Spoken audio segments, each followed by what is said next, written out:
Bismillahirrahmanirrahim. Assalamualaikum warahmatullahi wabarakatuh. Terima kasih atas perhatiannya. Pada hari ini kita akan belajar tentang metodologi penelitian pendidikan kimia pada bagian desain penelitian eksperimen ya. Oke. Penelitian itu biasanya dibagi dalam tiga. Kita tahu ada penelitian kuantitatif, kualitatif, dan mixed methods. Dan ada penelitian jenis yang lain itu adalah penelitian research and development R&D. Nah, di sini kita akan belajar mengenai penelitian eksperimen. Nah, penelitian eksperimen ini bertujuan untuk mengetahui pengaruh dari suatu perlakuan terhadap keadaan atau hasil tertentu. Nah, ciri dari penelitian eksperimen ini adanya variabel independen yang dimanipulasi atau dilakukan treatment dan variabel dependen. Nah, tentu kalian sudah belajar tentang variabel, kemudian adanya kontrol terhadap berbagai variabel asing. Variabel pengganggu ini dikontrol. Hal ini untuk mengetahui efektivitas dari suatu perlakuan. Kemudian adanya pengacakan terhadap sumber kelompok subjek dan adanya perbandingan kelompok. Nah, kapan kita melakukan penelitian eksperimen? Nah, bila peneliti ingin mengetahui suatu hubungan sebab akibat secara langsung dari suatu variabel independen dengan variabel dependen. Variabel terikat dan tidak terikat, variabel bebas ya. Kemudian bila peneliti ingin menguji suatu perlakuan intervensi tertentu untuk melihat efektivitas, misalnya dia ingin R&D, ini bisa dieksperimenkan. Jadi dari penelitian R&D yang dilakukan oleh mungkin kakak tingkat kalian, kalian ingin mengetahui efektivitas dari penggunaan modul pembelajaran kimia, ya silakan dilanjutkan ya. Kemudian bila peneliti ingin menguji suatu intervensi yang sudah terbukti efektif pada latar tertentu, pada latar atau situasi yang lain, nih eksperimen replikasi ya. Nah, masalah dalam penelitian eksperimen ini ada riset based problem atau masalah yang belum terjawab dari hasil penelitian yang sudah dilakukan sebelumnya. Jadi perlu diingat oleh kalian bahwasanya penelitian ini tidaklah sempurna. Sebuah penelitian itu pasti ada celahnya, apapun itu.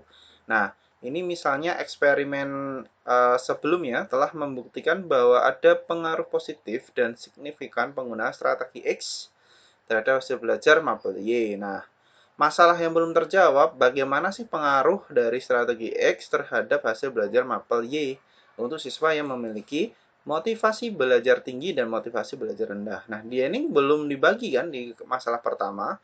Nah, barulah dibagi motivasi di sini. Bagaimana kalau motivasinya tinggi dan motivasinya rendah? Benarkah ada pengaruh? Nah, kemudian eksperimen ini dapat dibuat adalah menguji strategi X untuk meningkatkan hasil belajar mapel Y bagi siswa yang bermotivasi belajar tinggi dan motivasi belajar rendah.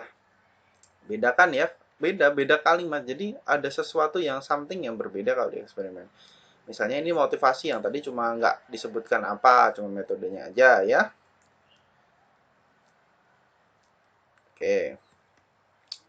Uh, Kemudian ada practical based problem, yaitu masalah yang berasal dari praktek atau pengalaman empirik tertentu. Nah, misalnya studi sebelumnya itu memperlihatkan bahwa rendahnya hasil belajar pada mata pelajaran X disebabkan oleh strategi guru yang kurang tepat. Maka, apa yang harus dilakukan adalah menguji strategi baru dengan yang biasa digunakan oleh guru. Ini biasanya ya pengaruh model pembelajaran, misalnya judulnya ya, pengaruh model pembelajaran learning cycle 7E terhadap prestasi belajar siswa. Nah, itu yang sering ya umumnya ya. Membandingkan dengan metode yang guru gunakan. Nah, guru gunakan itu apa? Nah, sebenarnya kalau saya sebenarnya kalau pengaruh bandingin seperti itu agak kurang, saya rasa kurang gimana ya, sudah jelas-jelas unggul lah ya, learning cycle 7 itu cuma sebuah pembuktian saja dibandingkan metodenya. Kalau misal konvensional, ya nggak akan imbang. Tapi kalau dia di metodenya seharusnya guru RPP-nya dia melakukan inquiry, ya mungkin itu sedikit bisa di apa ya istilahnya, bisa diperbandingkan atau bisa didebatkan. Tapi kalau ceramah saya rasa misal pengaruh mode pembelajaran inquiry pada sekolah ini dan dengan terhadap A terhadap B, tapi ya yang satu ceramah yang satu inquiry kurang seimbang saja sih kalau menurut saya.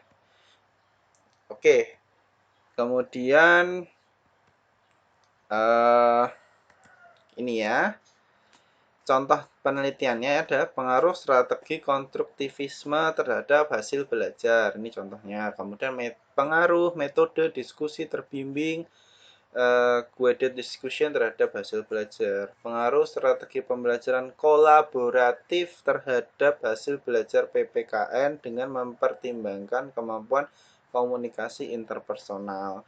Kemudian ada pengaruh metode kooperatif terhadap hasil belajar dengan mempertimbangkan sikap ilmiah. Nah, terus efektivitas pengaruh strategi pembelajaran problem based dan kreativitas terhadap hasil belajar. Nah, ini sebenarnya efektivitas bisa loh kalian kalau berminat untuk mengambil modul KPD-nya kakak tingkat, ambil. Kemudian kalian bisa untuk menguji hasil belajar atau mungkin kalian menguji aktivitas belajar, itu bisa dilakukan di sini. Ya, oke, baik. uh, Jenis-jenis desain eksperimen ya, desain perbandingan kelompok, ada desain individual within group of design ya. Ini ada jenisnya yang true eksperimen, kuasi eksperimen. Nah, kuasi ini nanti kita belajar di pertemuan ke-10. Kuasi ya, pre post test only ya. Kemudian factorial design, kemudian data time series design, repeat measure eksperimen, dan single subject eksperimen untuk desain individual. Kalau yang sering ini, sering dipakai kuasi di pendidikan yang paling sering. Jarang. Ini kalau di prodi kita masih belum. Tapi saya merasa true eksperimen ini sebenarnya masih bisa sih untuk didebatkan juga sama kuasi ini. Oke, kita lanjut. Nanti daripada debat-debat tidak penting. Ini kita belajar mengenai beberapa desain penelitian eksperimen. Nah, ini berdasarkan perbandingan kelompoknya. Kalau true eksperimen itu ada random process only control group design desainnya ya. Jadi ada modelnya kelas eksponen, kemudian dilakukan ini eh, perlakuan di X ini. Oke, oke, baik, kita lanjutkan ya. Tadi saya khawatir terpotong, jadi eh, kita lanjutkan aja karena nanti takut tidak terbaca juga. Nah, di sini ada ya tadi ya, T itu kelas eksponensial, kemudian R ini adalah pengacakannya di randomize, kemudian X ini diperlakukan, dan yang ada di sini adalah pengamatan apa hasilnya. Bedanya, kalau kelompok kontrol, C atau kontrol, di randomize post test only control group design, ini si R ini yang di randomize atau kelasnya nanti. Nah, di sini nggak dikasih perlakuan, nanti dilihat pengamatannya seperti apa. Nah, ini adalah model-model yang bisa kalian terapkan di dalam nanti desain eksperimen. Nah, selanjutnya. Nah, uh, jenis untuk true eksperimen ini juga ada randomized post test only control group design using match subject. Kemudian ada randomized pretest post test control design using match subject ya. Jadi kelas eksperimen dengan kelas kontrol ini dilakukan berbeda ya. Kelas eksperimen itu ada di randomize dulu, kemudian di matchingkan dulu, diuji apa matchingnya, kemudian dilakukan perlakuan, dan juga yang terakhir adalah pengamatan ya. Nah, ini adalah perlakuan-perlakuan yang dilakukan. Sebenarnya saya ingin menanyakan, oke, nanti pas kuliah saja saya tanyakan ya. Ini apa bedanya? Oke. Kemudian desain faktorial ya. Faktorial ini ada 2 kali 2 ditinjau dari, biasanya seperti itu kalimatnya. Kemudian 3 kali 3. Nah, nanti kita saya coba lah ya buat kalian desain faktorial. Saya ada template-nya. Nanti kita coba dulu untuk membuat desain faktorial. Jadi hampir sama sih sebenarnya pengertiannya, cuma di ini aja, model-modelnya aja. Ini di sini cuma dijelaskan aja. Nah, ini misalnya Y1 ini dari model pembelajaran ini. Kemudian ada yang kedua dengan metode pembelajaran ini ditinjau dari motivasi. Nah, misalnya seperti itu. Nah, kayak gitulah. Nah, misalnya oh inilah. Ini desain faktorial untuk yang 2 kali 2 ini lebih jelas lagi. Ini misalnya adalah pengaruh strategi induktif dan deduktif terhadap hasil belajar kimia. Oke, kita besarkan aja. Nah, contoh desain faktorial 2 kali 2. Nah, di sini faktorialnya apa? Motivasi dan strategi. Ya, variabelnya. Nah, di motivasi dia ada tinggi dan rendah. Kemudian di induktif dan deduktif di sini. Nah, dia dibandingkan 1 2 apakah ada motivasi belajar tinggi dengan strategi belajar induktif. Kemudian apakah ada pengaruh strategi belajar deduktif terhadap motivasi belajar tinggi. Kan ini sudah 4 kan? Apakah ada pengaruh strategi pembelajaran induktif terhadap motivasi belajar rendah. Nah, itulah seperti itulah nanti.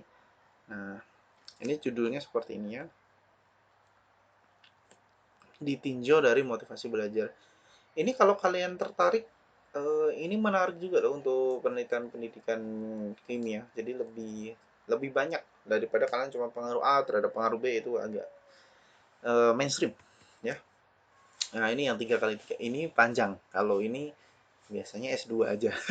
Ya, biasanya S2 ya, tapi tidak menutup kemungkinan kalau untuk S1 ya no problem ya. Nah, ini sikapnya ya. Dia membaginya dalam dalam beberapa hal ya, sikap terhadap mapel dan strategi induktif, deduktif, konvensional. Nah, oke, nanti saya coba gini aja lah, pas kuliah kalian buatkan ini. Apa rumusan masalahnya. Kemudian desain penelitian eksperimen. Nah, ini kuasi eksperimen ya, yang paling sering dipakai untuk prodi pendidikan kimia, kuasi eksperimen, karena beberapa berpendapat bahwa penelitian pendidikan itu adalah kuasi eksperimen. Ini yang paling aman ya. Nah, itu ada post test only control group design ya. Di situ ada yang ya di perlakuan, kemudian habis itu pengamatan. Dia tidak dilakukan apa-apa, post test. Hanya dilakukan post test ini. Jadi hanya dilakukan perlakuan. Kemudian ada pretest, post test, control design. Nah, di situ ada kalian amati dulu dan kasih biasanya pretest. Habis itu dikasih perlakuan. Habis itu barulah diamati. Ya, sama mereka ini. Ya, nanti silakan kita bahasakan ini pas kuliah aja. Saya lebih suka kalau kalian yang berpendapat sebenarnya. Jadi kalau di sini wasi ini nggak ada pengacakan, disitulah bedanya ya. Nah, kemudian metode individual design. Nah, ini ada interrupted time series design ya. Kemudian equivalent series design. Kemudian ada repeat measurement experiment, counterbalance design, single subject design. Ya. Ini adalah contoh-contohnya. Perlakuan. X itu perlakuan, O itu pengamatan ya. Nah, ini adalah judul penelitian. Nah, nanti kita buat kalimat pertanyaan dan hipotesis dari sini. Oke, biar ada tugas lah, biar ada kerjaan kalian ya. Oke, kemudian ternyata di dalam eksperimen ini ada ancaman terhadap validitas suatu eksperimen dan teknik pengontrolan ya. Banyak sekali ya. Ada karakteristik subjek, kemudian ada kematangan, mortalitas, efek testing, lokasi. Nah, ini adalah beberapa cara untuk mengontrolnya. Ya, problem eksperimen untuk pendidikan banyak ya. Ya, jam aja bisa mempengaruhi anu juga nilai, jangan salah. Jam yang berbeda. Misalnya kalian ngasih kimia, kelasnya kalian sudah tentukan IPA 1, IPA 2. IPA 2 kuliah di jam 12 jam 1 IPA 2 misalnya. Kemudian IPA 1 kuliahnya jam 7 pagi. Setelah diteskan, dua kali tes bisa jadi bahwa sebenarnya faktor yang menyebabkan itu bukan strategi, bukan metode, bukan media, tapi yang menyebabkan adalah kuliahnya atau belajarnya, jam belajar, sehingga jam siang pelajaran IPA sudah nggak bisa masuk. Nah, seperti itu. Kemudian ada efek sejarah, efek instrumen, kemudian efek implementasi, banyak sekali ya pengotorannya. Nah, ini teknik analisisnya ya kita eh oke, nanti di ini saya coba tanyakan di pas kuliah juga, nanti saya tambahkan itu nanti yang itu buat pertanyaan yang awal tadi. Yang ini saya mau mencoba menanyakan data-data nominal, ordinal, rasio, dan interval. Ini statistik ya, karena ini statistik berkaitan. Kuantitatif ini berkaitan dengan statistik. Nanti ada di dalamnya itu uji normalitas, homogenitas, dan linearitas regresi. Nah, di sini memang kemampuan statistik sangat penting. Mulai dari sekarang kalau kalian memang mau penelitian udah mau fokus ke kuantitatif, coba belajar statistik. Ribet di awal statistik, tapi ketika data selesai, sehari selesai data. Kalian sudah, saya masih ingat teman saya itu ngurus statistik dengan ini sambil nulis data bab 4 itu nggak sampai 2 minggu. Hasilnya kebetulan sih normal dan bagus memang. Nah, jadi cepat deh, 2 minggu itu sudah selesai. Beda dengan R&D, R&D kalian lama pasti. Karena kan itu tergantung validator. Nah, kalau saran saya, kalau kalian mau cepat lulus, ini aja penelitian kuantitatif. Kalau kualitatif juga ada kelemahannya, dia panjang. Makanya dari semester 6, misalnya kalian selesai semester 6, bisa kalian lanjut ke penelitian kualitatif. Kalau memang mau fokus. Nah, ini desain korelasionalnya ya. Nah, ini bertujuan untuk menemukan kekuatan hubungan dan kontribusi dari suatu variabel terhadap variabel yang lainnya. Nah, ciri penelitian ini terdiri atas dua atau lebih variabel. Nah, kemudian kekuatan hubungan antar variabel statistik ini ditunjukkan dengan koefisien korelasi. Dari hubungan itu ditentukan kontribusi dari variabel independen dan dependen. Nah, kapan melakukan korelasi ya? Ketika peneliti ya pengen ngerti pengen mengetahui suatu hubungan antara variabel independen dan variabel dependen tanpa ya intervensi yang lain. Kemudian dia menguji ada nggak sih sebenarnya eh, asumsi teoritis yang lain, misalnya ya dari itu, misal strategi X mempengaruhi prestasi belajar Y misalnya ya. Kemudian mempengaruhi dari situ kalian mau hubungkan apa ada hubungannya sih dengan motivasi belajar. Nah, seperti itu. Masalah dalam penelitian eksperimen, uh, jika masalahnya belum terjawab dari penelitian yang sudah dilakukan sebelumnya, nah ini uh, oke, telah membuktikan bahwa hubungan positif dan signifikansi antara variabel X dan terhadap hasil belajar apa ya. Masalahnya belum berarti bagaimana menghubungkan variabel yang lain. Ya, variabel-variabel yang lain ini bisa dimasukkan dalam masalah penelitian eksperimen. Oke. Oke, ini misalnya tingkat kontribusinya ya. Bahwa rendahnya hasil belajar ini sama ya sama di depan tadi practical based problem sama yang tadi itu apa research based problem, cuma lebih apa ya lebih mendalam lagi di sini ya. Oke. Ini misal tingkat kontribusinya kenapa bisa 23%. Nah,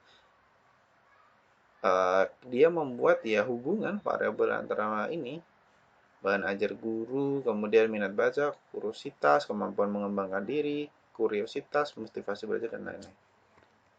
Jadi lebih mendalam. Ini biasanya lebih ke S2 ya. Replication based problem, masalah penelitian replikasi pengulangan. Nah, ini uh, ada hubungan positif. Nah, selanjutnya ini nih ya. Misal, studi sebelumnya dibuat oleh sekolah perkotaan memperlihatkan bahwa ada hubungan positif antara motivasi belajar dan hasil belajar. Eksperimen selanjutnya, bagaimana hubungan antara motivasi belajar dan hasil belajar bagi siswa pedesaan? Nah, ini belum dibahas. Ini kan di sini baru sekolah perkotaan. Nah, sekolah desa kan belum. Bisa kalian bahas misalnya di SMA 17 Palembang itu bagus-bagus dikasih metode ini. Bisa nggak sih sebenarnya masalah penelitian ini dilakukan di desa?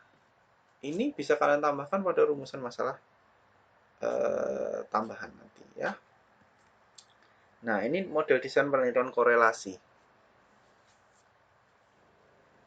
Ya, ya inilah. Ya, desain 11, desain 211, desain 21 sama desain 31. Nah, ini adalah contohnya. Hubungan antara minat peneliti dengan hasil belajar.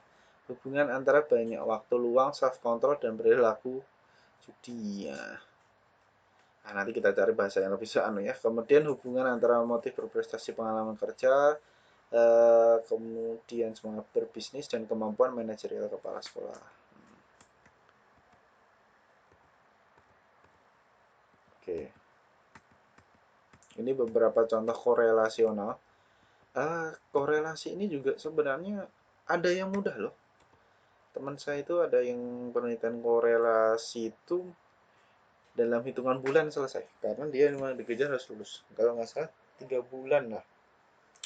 3 bulan dia harus sudah selesai untuk penelitian korelasional. Nah, ini biasanya berkaitan dengan hubungan, keterkaitan, kata depannya hubungan, keterkaitan, kayak kognitif, daya luang dan sebagainya ya. Ini contohnya, nanti silakan baca. Nah, ini banyak sekali untuk hubungan korelasi ya. Ya, saya perhatikan dulu lah. Oke, nanti materi saya share juga kok. Sama, sama. Nah, ini teknik sampling, ini sudah dipelajari di depan juga ya. Ini contoh dari sampling 250 tingkat 1, tingkat 2 stratifiat dibagi dalam stratificate yang kemampuan tingkat 1, 2, 3, 4 sama 5. Nah, oke. Nanti oke saya tanya aja lah. Nah, ini teknik pengumpulan data ya untuk kuantitatif.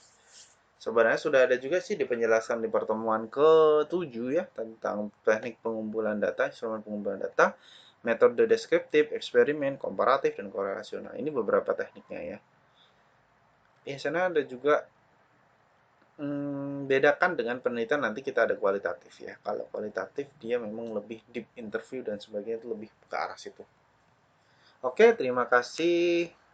Kita lanjut part 2, saya pause dulu. Ya, kita lanjut untuk contoh. Contohnya ini perhatikan, ini ada metodologi penelitian ya. Ini untuk penelitian eksperimen ya. Kita lihat bab 3 dan bab 4-nya ya, biar kalian ada yang akhirnya tertarik ke kuantitatif. Nah, ini tempat dan waktu oke ya, gampang ya. Kalian tinggal bukan tinggal ganti sih sebenarnya. Kalian nanti cari tempat dan waktu penelitiannya di mana. Kemudian alokasi waktu ini lebih ke rancangan proposal. Biasanya proposal seperti ini yang bagus. Kalian cari targetnya. Misal bulan Februari, Maret, April, Mei, nah Juni. Nah ini seakan-akan penelitiannya kan selama ini kan observasi, permohonan izin, proposal, dan sebagainya. Ini. Nah, lihatlah pengambilan data, analisis data. Cuma 1 bulan. Nyusun laporan sebenarnya nggak mungkin selama ini sih. Pasti kalau data sudah dapat untuk kuantitatif selama dia pakai eh, SPSS 1 hari aja selesai ya. Kemudian metode penelitian dia sebutkan randomized pretest process comparison group design. Di sini di metode penelitian untuk eksperimen atau kuantitatif kamu bisa mencari sangat banyak banget. Banyak banget kamu mau desainnya apa. Yang penting kalian paham maksud dari desain itu. Dan bisa menjelaskan kepada nanti penguji atau ya pas seminar proposal bisa dijelaskan. Nah, di sini kita lihat bagannya dia pretest, perlakuan, post test. Dia memakai kelas eksperimen, kemudian 1 dan juga kelas eksperimen 2. Nah, ini T ini adalah prestasi belajar, prestasi siswa, dan X1 ini adalah perlakuan. Nah, dari desain penelitian yang telah dirancang, maka langkah penelitiannya pretest dulu, perlakuan, post test. Nah, jelas 3 kali. Kemudian baru dicari selisihnya. T1 dan T2 menentukan selisih ini membandingkan Z1 dan Z2. Variabel penelitian. Variabel bebasnya apa? Nah, TGT dan kartu soal, TGT dan kelas roda impian. Variabel terikatnya adalah pengaruh yang disebabkan oleh variabel bebas biasanya. Nah, itu apa? Prestasi belajar. Ini kita lihat dia itu pakai kognitif kah, afektif sama psikomotor kah? Nah, kita lihat. Di sini di prosedur penelitian dia melakukan observasi, coba tryout, ini prosedur penelitian ya. Ini nanti juga rancangan dari kalian sendiri mau dibuat seperti apa. Kemudian penambahan populasi dan sampel. Nah, lihatlah, perhatikan populasi. Dia mencari dari seluruh kelas 10 dulu gurunya. Dia ke sana observasi, minta berapa kelas Bu untuk kelas 10. 10, misalnya kelasnya ada 9. Baik. Nah, kemudian dia melakukan pengambilan sampel dengan melakukan cluster random sampling atau sampel acak. Ini umum sekali digunakan dalam penelitian eksperimen. Karena tidak ada tujuan khusus di situ pemilihan sampelnya. Nah, akhirnya diambillah 2 kelas yang biasanya tadi kualitinya nggak jauh berbeda, dia kelasnya normal, kemudian biasanya terdistribusi, uji normalitasnya dia dapat kelas normal dan juga homogen biasanya, tapi karena ini nggak pakai uji itu sepertinya langsung dipilihlah 2 kelas ini. Nah, teknik pengumpulan data ini pakai metode angket, metode tes, instrumen penelitian kognitif, ya instrumen penelitiannya ya kognitif, soal-soal lah ya. Nah, di situ perlu diuji. Ini yang sering salah sama mahasiswa. Dia kecuali dia ngambil soal yang sudah ada uji validitasnya nilainya dan benar-benar teruji. Kecuali itu, kalau dia masih buat-buat, dia kan buat instrumen juga. Nah, itu perlu divalidasi juga. Validasinya bisa memakai Gregory, kemudian uji empiris.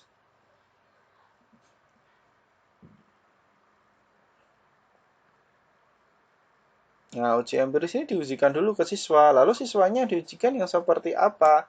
Siswa yang diujikan untuk ini, soal ini, itu adalah siswa yang di luar kelas yang kalian mau ajak untuk eksperimen. Bisa kelas 2-nya, bisa kelas 3-nya, yang penting sudah dapat materi ini. Nah, itu untuk mendapatkan data ini. Tryout-nya, uji reliabilitas untuk aspek kognitif.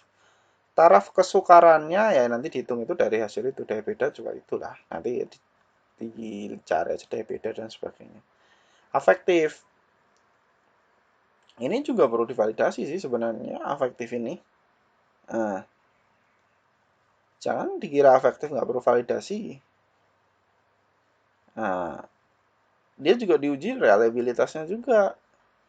Jangan pernah mengira bahwa afektif itu tidak perlu diuji reliabilitas. Itu sebuah mindset yang menurut saya kurang pas.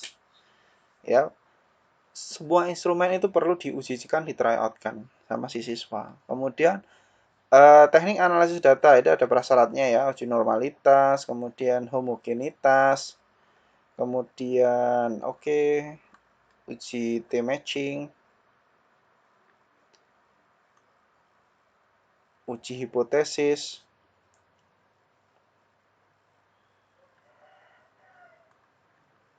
Nah, itulah ya. Ini adalah teknik analisa datanya untuk penelitian eksperimen. Oke, lanjut. Kalau kalian cari angka-angkanya ada di mana ya? Kalian cari buku di metodologi lah, banyak ya. Banyak dosen-dosen senior yang telah membuat itu.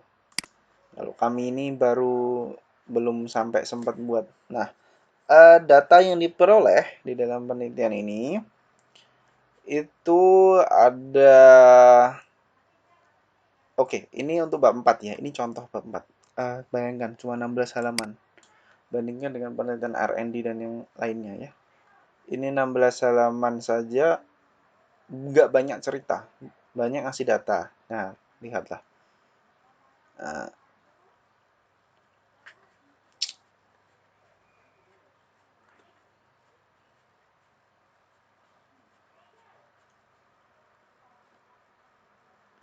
Nah, uji perasaan analisis, uji normalitas, baik, uji homogenitas. Nanti saya share aja untuk ini ya. Bagaimana sih penelitian eksperimen? Nah, pembahasan coba bayangin. Cuma tidak perlu panjang pembahasannya. Tidak perlu membahas faktor-faktor yang di luar dari hasil penelitiannya. Nggak perlu. Dibandingkan aja dengan apa ya namanya, bab 2 itu kerangka teori, atau kalau di sini namanya kerangka teori. Nah, itu dibandingkan aja. Prestasi belajarnya kok bisa seperti itu, kenapa? Nah, ternyata menunjukkan bahwa memang benar bahwa strategi roda impian ini lebih tinggi daripada misalnya strategi kartu soal, misalnya seperti itu. Kartu soal memang menunjukkan hasil yang optimal, nah, seperti itu. Nah, ini misalnya ya. Ini nanti lalu dimasukkan penelitian TGT ini ternyata sangat mendukung. Nah, itu harusnya dimasukkan seperti itu ya. Oke, baik. Sekian dari saya untuk bab ini ya, penelitian eksperimen. Saya akhiri. Assalamualaikum warahmatullahi wabarakatuh.